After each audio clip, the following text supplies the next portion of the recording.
Looks can occasionally be deceiving. Making snap judgments about situations can get you into problems. When it comes to the words we use in English, this is unquestionably the case. Consider gerunds, which resemble verbs in appearance but behave entirely different. They favor acting in noun-like ways. The gerund is a frequent speech element that most people use every day, whether we are aware of it or not, even though the name may sound foreign. For you to feel comfortable utilizing gerunds in your writing and be able to spot them when you see them, we'll go over gerunds in detail here and give you a few examples. What is a gerund? A gerund is a form of a verb that ends in ing, which is used as a noun. A gerund is like a blend of verbs and nouns.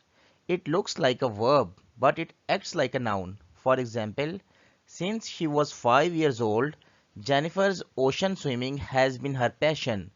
The word swimming is an example of a gerund.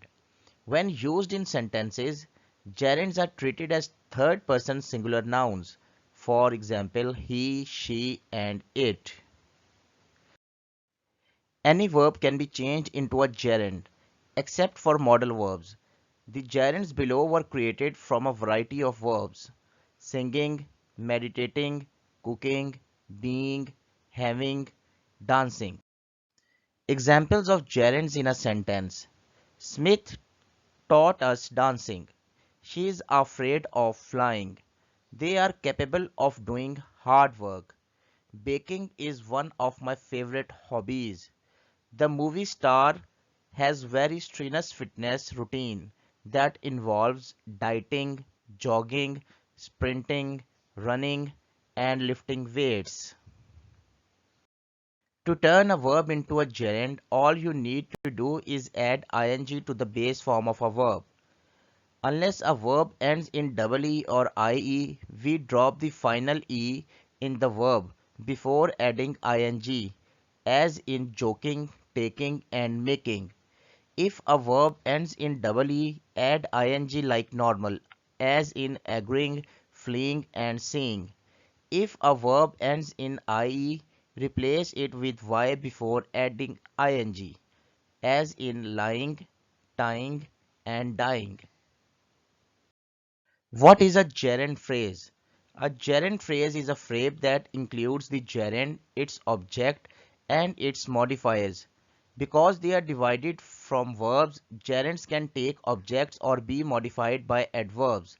Just like noun phrases, gerund phrases are treated as nouns in sentences. For example, eating a slice of pie quickly is a recipe for disaster. The gerund in the sentence is eating. The gerund phrase object in the sentence is a slice of pie. The modifier in the sentence is quickly. How do you recognize a gerund phrase when you see one? You can recognize a gerund phrase in a sentence by keeping in mind these guidelines. The phrase will always start with a gerund. There will either be a modifier, an object, or both in the gerund phrase.